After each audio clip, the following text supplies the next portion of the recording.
Assalamualaikum warahmatullahi wabarakatuh. Mohon izin, kami dari kelompok 2 akan memaparkan presentasi mengenai identifikasi kasus terkait penerapan nilai berakhlak. Kelompok kami terdiri dari 5 orang, yaitu Dava Nur Hidayat, Debbie Registiana, Dinda Syufaharani, Faik Fafa Sabirin, dan Farah Fidelia. Pada presentasi kali ini, kami akan membahas mengenai kasus pelayanan pembuatan paspor yang tidak profesional di kantor imigrasi. Pada slide ini, ditampilkan sebuah kasus pelayanan pembuatan paspor yang belum berjalan secara optimal. Seorang warga datang ke kantor imigrasi dengan harapan mendapatkan pelayanan yang baik. Namun, dalam prosesnya justru mengalami berbagai kendala. Petugas tidak menyapa dan terkesan kurang peduli. Pelayanan tidak terkoordinasi dengan baik, serta pemohon diarahkan antar loket tanpa kejelasan. Selain itu, petugas terlihat kurang fokus karena lebih banyak berbincang dengan rekan kerja, ditambah dengan minimnya koordinasi antar bagian dan pemanfaatan sistem antrean yang belum maksimal. Kondisi ini menunjukkan adanya permasalahan dalam kualitas pelayanan yang berdampak langsung pada ketidakpuasan masyarakat. Dampak yang pertama, waktu pelayanan tidak efisien. Artinya, proses pelayanan memakan waktu lebih lama dari seharusnya. Ini bisa disebabkan oleh birokrasi berbelit, kurangnya koordinasi, ataupun sistem yang belum maksimal. Dampaknya, masyarakat harus menunggu lama dan produktivitas menurun. Yang kedua, pemohon merasa tidak puas terhadap pelayanan yang diberikan.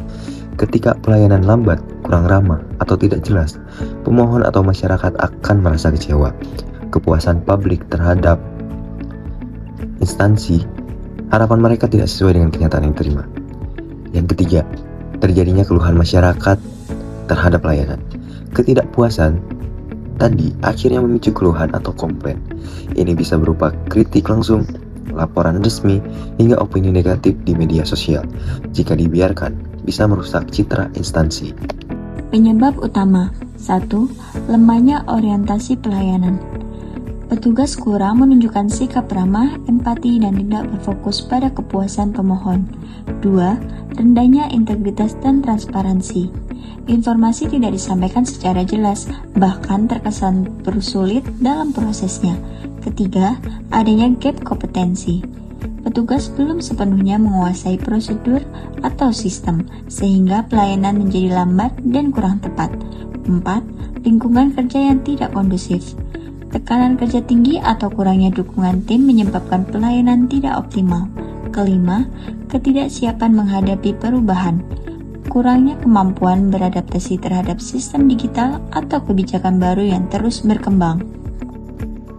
Analisis berdasarkan nilai berakhlak. 1. Berorientasi pada pelayanan. Panduan perilaku seharusnya petugas melayani dengan ramah, cepat, dan tanggap, sehingga memberikan pelayanan yang terbaik. Pelanggaran yang seharusnya dihindari oleh petugas ialah cuek dan tidak responsif terhadap keluhan masyarakat, dan tidak memberikan informasi yang jelas, sehingga akan berdampak pada masyarakat yang kurang puas dan menurunnya kepercayaan publik. Pada slide ini, dijelaskan nilai akuntabel. Akuntabel berarti setiap ASN harus bertanggung jawab atas tugasnya dan bekerja sesuai aturan yang berlaku. Dalam penerapannya, ASN dituntut untuk menyelesaikan pekerjaan dengan baik, teliti, dan sesuai SOP.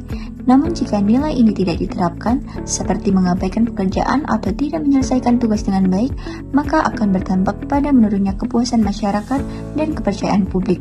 Oleh karena itu, penting bagi ASN untuk selalu menjaga tanggung jawab dan profesionalisme agar pelayanan tetap berkualitas dan dapat dipercaya. Pada slide ini, ditunjukkan bahwa salah satu permasalahan utama terletak pada aspek kompetensi petugas. Secara ideal, petugas harus menguasai tugas dan prosedur pelayanan serta mampu memberikan informasi yang jelas kepada masyarakat. Namun, dalam kasus ini, terdapat kondisi di mana petugas belum memahami alur pelayanan secara optimal dan memberikan informasi yang membingungkan kepada pemohon. Akibatnya, proses pelayanan menjadi lambat dan berpotensi menimbulkan kesalahan dalam pelayanan. Setelah kita memahami pentingnya nilai kompetensi dalam bekerja, kita berlanjut ke pilar berikutnya, yang menjadi perekat dalam organisasi, yaitu harmonis. Bisa kita perhatikan pada slide ini, nilai harmonis digambarkan sebagai jembatan yang menghubungkan antara integritas petugas dengan kepuasan masyarakat. Tanpa suasana yang harmonis, keahlian teknis kita tidak akan tersampaikan dengan baik kepada publik. Dalam implementasi sehari-hari, ada dua panduan perilaku utama yang menjadi fokus kita. Pertama, menghargai tanpa pengecualian. Di meja layanan, kita tidak melihat siapa yang datang, tapi kita melihat hak mereka sebagai warga negara. Netralitas dan inklusivitas adalah kunci. Kedua, sopan dan empati. Seperti yang terlihat pada ilustrasi di slide, interaksi yang hangat seperti mendengarkan keluhan dengan sabar adalah wujud nyata dari empati kita sebagai pelayan publik. Namun, kita juga perlu melakukan refleksi atas potensi pelanggaran yang mungkin terjadi, seperti sikap apatis atau tidak peduli.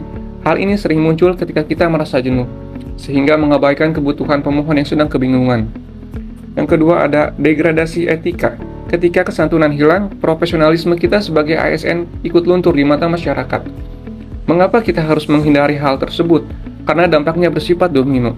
Secara eksternal, masyarakat akan merasa terasing dan tidak dihargai oleh instansi kita. Secara internal, suasana kerja akan menjadi kaku dan penuh tekanan. Lingkungan yang tidak nyaman ini akan menghambat kreativitas kita dan kolaborasi antar tim. Oleh karena itu, mari kita jaga harmoni ini mulai dari meja kerja kita sendiri. Karena dengan suasana yang harmonis, pelayanan yang berat pun akan terasa lebih ringan dan bermakna.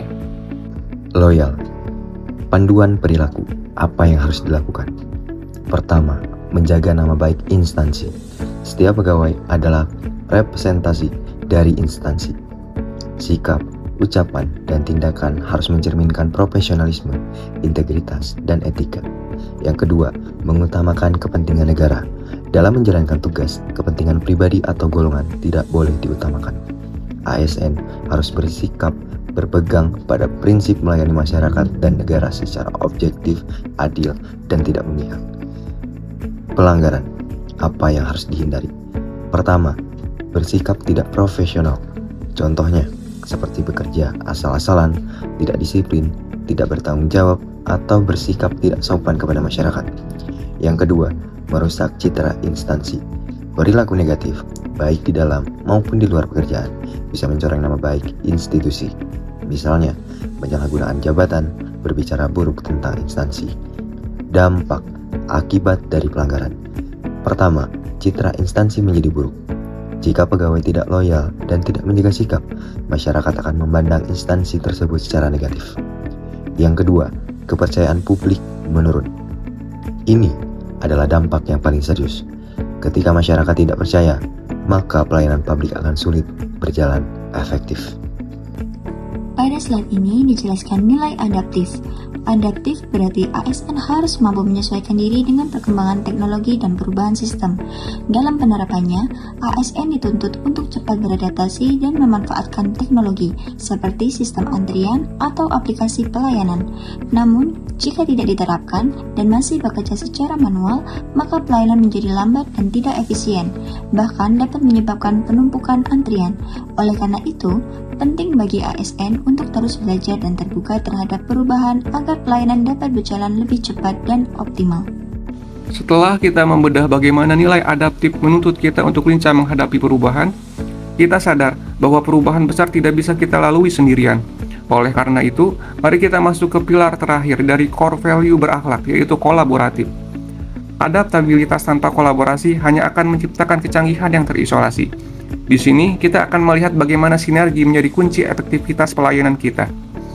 Berdasarkan panduan yang terlihat di slide, ada 2 poin utama yang harus kita terapkan di lingkungan kerja, khususnya di area pelayanan publik. Pertama, bekerja sama antar pegawai.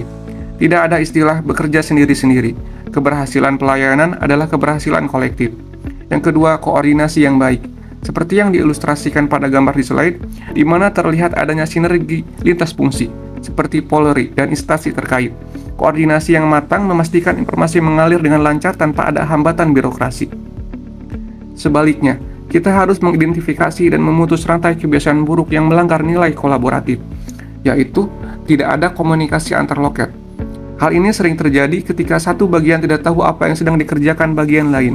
Akibatnya, sinkronisasi data menjadi kacau. Yang kedua, pemohon dialihkan antar loket tanpa kejelasan. Ini adalah hal yang tidak disukai oleh masyarakat. Melempar pemohon dari satu meja ke meja lain tanpa instruksi yang jelas adalah tanda gagalnya kolaborasi internal. Lalu apa yang terjadi jika kolaborasi kita buruk? Dampaknya langsung dirasakan oleh masyarakat. Proses menjadi berbelit, masyarakat terjebak dalam birokrasi yang rumit karena kita tidak saling terintegrasi. waktu pelayanan menjadi lebih lama, inefisiensi ini membuang waktu masyarakat dan menurunkan produktivitas instansi kita secara keseluruhan. Sebagai penutup dari rangkaian nilai berakhlak ini, mari kita ingat bahwa kolaborasi adalah tentang membangun kepercayaan dan menghasilkan solusi yang holistik. Pada slide ini ditampilkan rekomendasi solusi yang disusun berdasarkan nilai-nilai ASN berakhlak, khususnya berorientasi pelayanan, akuntabel, dan kompeten. Pertama, dari sisi berorientasi pelayanan, perlu diterapkan standar pelayanan yang jelas seperti prinsip 3S, yaitu senyum, salam, dan sapa, agar masyarakat merasa dihargai sejak awal pelayanan. Selain itu, perlu disediakan petugas khusus di bagian informasi atau front office yang bertugas memberikan arahan secara jelas kepada pemohon. Tidak kalah penting, alur pelayanan harus dibuat secara transparan dan mudah dipahami, misalnya melalui banner atau infografis, sehingga masyarakat tidak kebingungan saat berpindah dari satu proses ke proses lainnya. Kedua, dari sisi akuntabel, diperlukan penegakan disiplin kerja melalui monitoring dan evaluasi secara rutin, sehingga setiap petugas menjalankan tugas sesuai standar yang telah ditetapkan. Selain itu, penerapan sistem reward dan punishment juga penting untuk mendorong kinerja yang lebih baik dan memberikan efek jera bagi pelanggaran. Penggunaan checklist pelayanan berbasis SOP juga dapat membantu memastikan bahwa setiap tahapan pelayanan dilakukan secara konsisten dan terukur. Ketiga, dari sisi kompeten, perlu dilakukan peningkatan kapasitas pegawai melalui pelatihan rutin yang berkaitan dengan pelayanan dan prosedur pembuatan paspor. Selain itu, briefing pagi dapat dimanfaatkan sebagai sarana untuk menyampaikan update informasi terbaru sehingga seluruh petugas memiliki pemahaman yang sama. Kegiatan sharing knowledge antar pegawai juga penting untuk meningkatkan wawasan dan keterampilan, sehingga pelayanan dapat dilakukan secara lebih profesional dan tidak membingungkan masyarakat. Rekomendasi solusi berdasarkan nilai berakhlak lainnya ialah dengan loyal, yaitu penanaman nilai integritas dan kebanggaan terhadap instansi, pengawasan perilaku pegawai di area layanan, internal branding, moto pelayanan, budaya kerja. Selain itu, ada harmonis, dengan menerapkan budaya kerja sama dan saling menghargai internal dan eksternal, pelatihan etika komunikasi pelayanan publik, evaluasi sikap pegawai melalui survei kepuasan masyarakat. Ada pula adaptif, yaitu dengan mengoptimalkan sistem antrean online atau aplikasi, dengan menggunakan digital display untuk informasi layanan, serta evaluasi dan update sistem secara berkala. Selanjutnya ada kolaboratif, yaitu dengan perkuat koordinasi antar loket dengan melakukan briefing dan komunikasi aktif, terapkan sistem kerja sama tim, bukan individu, serta membuat SOP lintas bagian yang jelas. Berdasarkan kasus pelayanan pembuatan paspor yang telah kami paparkan, dapat disimpulkan bahwa ketidakprofesionalan pelayanan terjadi akibat belum optimalnya penerapan nilai-nilai ASN berakhlak secara menyeluruh dalam pelaksanaan tugas. Seluruh permasalahan tersebut berdampak pada tidak efisiennya waktu pelayanan, meningkatnya ketidakpuasan masyarakat, serta menurunnya kepercayaan publik terhadap instansi. Oleh karena itu, penerapan nilai-nilai berakhlak secara utuh, konsisten, dan berkelanjutan menjadi kunci utama dalam mewujudkan pelayanan publik yang profesional, efektif, dan berintegritas, sehingga mampu meningkatkan kualitas pelayanan serta membangun kembali kepercayaan masyarakat. Mungkin cukup sekian pemaparan presentasi dari kelompok kami. Kurang lebihnya mohon maaf. Terima kasih. Wassalamualaikum warahmatullahi wabarakatuh.